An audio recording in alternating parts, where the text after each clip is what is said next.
আলামিন আপনাকে আমাকে একটি সুন্দর পরিবেশে তাফসিরুল কোরআন মাহফিলে এসে বসার সুযোগ করে দিয়েছেন। সকলে বলি আলহামদুলিল্লাহ। সেই সাথে দরুদ ও সালাম সেই মহান মানবতার মুক্তির দূত সাইয়্যিদুল মুরসালিন, যিনি 23 বছর জিন্দেগিতে ইসলামের দাওয়াত প্রচার করেছেন, প্রসার ঘটিয়েছেন, নিজের জন্য কিঞ্চিত পরিমাণ চিন্তা করেন নাই। তিনি সব সময় তার চিন্তা ছিল ইয়া উম্মতি ইয়া উম্মতি। তার প্রতি আমরা জোরে সোরে দরুদ পড়ি, সকলে বলি সাল্লাল্লাহু আলাইহি ওয়াসাল্লাম। সম্মানিত হাজিরিন, আপনাদের সামনে সুপরিচিত পবিত্র কোরআন থেকে একটি সূরা আপনাদের সামনে তেলাওয়াত করেছি। সূরাটির নাম হলো সূরাতুল ফাতিহা। সূরাতুল ফাতিহা, এই সূরা ফাতিহা আপনাদের সামনে তেলাওয়াত করেছি। এই সূরা আপনাদের সকলেরই পরিচিত। দেখেন, এই সূরাটা হলো পবিত্র 30 পারা কোরআন শরীফের ভূমিকা। মহান আল্লাহ রাব্বুল আলামিন সূরা ফাতিহাকে পবিত্র কোরআনের সার সংক্ষেপ হিসেবে সৃষ্টি করেছেন এবং রাসূল সাল্লাল্লাহু আলাইহি সাল্লামের মাধ্যমে আমাদের নিকট পৌঁছে দিয়েছেন। এই সূরার আয়াত আছে মাত্র 60টি। আল্লাহ রাব্বুল আলামিন কি বলতেছেন সরল অনুবাদ করে দেখায়, বলতেছি আলহামদুলিল্লাহি রাব্বিল আলামিন। সমস্ত প্রশংসা সেই মহান রব্বুল আলামিনের জন্য। আর রহমানির রহিম, যিনি নিতান্ত মেহেরবান ও দয়ালু।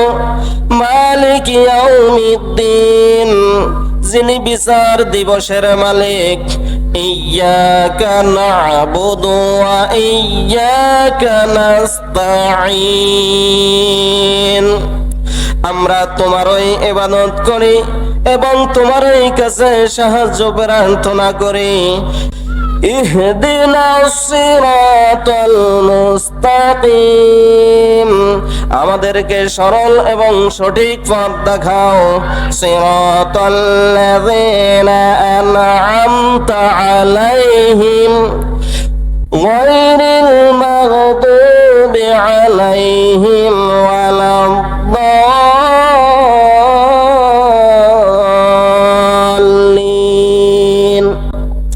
তাদের পথে আমাদেরকে পরিচালিত করো যাদের প্রতি তোমার রহমত রয়েছে, যাদের প্রতি তোমার সাহায্য রয়েছে, যারা তোমার পথে নিজেদের জীবন বিলিয়ে দিয়েছে, তাদের পথে আমাদেরকে পরিচালিত করো। গায়রিল মাগদুবি আলাইহিম ওয়ালাদ-দাল্লিন, তাদের পথে নয় যাদের প্রতি তোমার অভিশাপ রয়েছে, যারা ধ্বংস হয়েছে, যারা অভিসম্পদ পেয়েছে, তাদের পথে আমাদেরকে পরিচালিত করো না। সম্মানিত উপস্থিতি, এই হলো সূরা ফাতিহার সরল অনুবাদ। তাফসিরুল কোরআন মাহফিল যতদূর পর্যন্ত সেই মাইকের সাউন্ড যাচ্ছে, আমার মনে হয় যে এই এলাকায় কোনো হিন্দু, কোনো অমুসলিম বসবাস করে না। আমি তো মনে করি যে এই এলাকায় মুসলমানের এলাকা। আমি এখন আপনাদের সামনে যে তেলাওয়াত করেছি সূরাটি, এই সূরাটির একটু ব্যাখ্যা করে আপনাদেরকে বোঝাতে চেষ্টা করব ইনশাআল্লাহ। আল্লাহ রাব্বুল আলামিন বলেন, আলহামদুলিল্লাহি রাব্বিল আলামিন, সমস্ত প্রশংসা সেই মহান রব্বুল আলামিনের জন্য।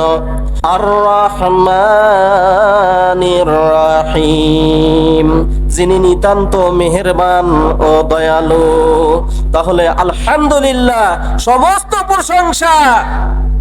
সমস্ত প্রশংসা সেই মহান রব্বুল আলামিনের জন্য, যিনি রব্বুল আলামিন, সারা জাহানের রব। রব মানে কি? প্রভু। রব মানে হুকুমদাতা, রব মানে বিচারক, রব মানে আপনার পালনকর্তা, রব মানে আপনার জন্ম থেকে মৃত্যু পর্যন্ত তার আগে যত কিছু আপনার সেবা যত্ন করতে হয় সব কিছুর হুকুমদাতা মালিক হলেন তিনি, যিনি রব। আর তার প্রশংসা এখানে এই আয়াতের অর্থের দিক থেকে হযরত ইব্রাহিম আলাইহিস সালাম রব্বিল আলামিনকে স্বীকার করে নিয়েছেন কিভাবে? যখন ইব্রাহিম আলাইহিস সালাম যখন বয়সে জ্ঞান হলো, যখন সবকিছুই বুঝেন, তখন তিনি বলতেছেন এরা যে মূর্তি পূজার করছে, নমরুদ যে হুকুম দেয় নমরুদের গোলামি করার, এরা তো কেউ খোদা নয়, খোদা নিশ্চয় একজন আছে। ইব্রাহিম আলাইহিস সালাম যখন দেখলেন সকালবেলা সূর্য ওঠে, তখন তিনি বললেন যে এটাই মনে হয় সূর্য। যখন সূর্য সন্ধ্যার সময় অস্তমিত হয়ে যায়, তখন তিনি মনে করলেন যে না, যিনি সৃষ্টিকর্তা, যিনি আমার খোদা, যিনি আমার রব হতে পারে, তার তো মৃত্যু হতে পারে না। তখন যখন রাতের মধ্যে চন্দ্র আকাশে উদিত হলো, তখন ইব্রাহিম আলাইহিস সালাম মনে করলেন যে এটাই মনে হয় আমাদের সৃষ্টিকর্তা। তখন চন্দ্র অস্তমিত হয়ে গেল, তখন তিনি মনে করলেন যে না, এটাও তো হতে পারে না। তারপর যখন দিন আসলো, দিনকে মনে করলেন খোদা। এরপর যখন দিন অতিবাহিত হয়ে রাত এসে গেল, তখন তিনি মনে করলেন যা না, দিনও খোদা নয়, রাতও খোদা নয়, তাহলে আমার খোদাকে, যিনি সারা জাহান, সূর্য নক্ষত্র, এই পৃথিবী আকাশ বাতাস, দিন রাত্রি চন্দ্র সূর্য যিনি পরিচালনা করেন, তিনি হলেন একমাত্র খোদা।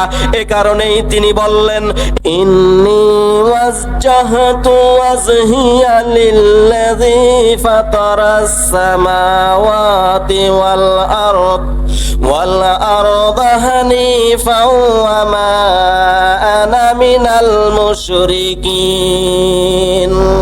আমি সব দিক থেকে মুখ ফিরিয়ে নিলাম, যিনি আসমান এবং জমিনের মালিক, যিনি সূর্য চন্দ্রের মালিক, যিনি এই পৃথিবীর মালিক, তার দিকে আমি মুখ ফিরিয়ে নিলাম, তার দিকে ইক্তেদা করলাম। তাহলে হযরত ইব্রাহিম আলাইহিস সালাম একাকী, তার কোনো শিক্ষক ছিল না, তার কোনো ওস্তাদ ছিল না।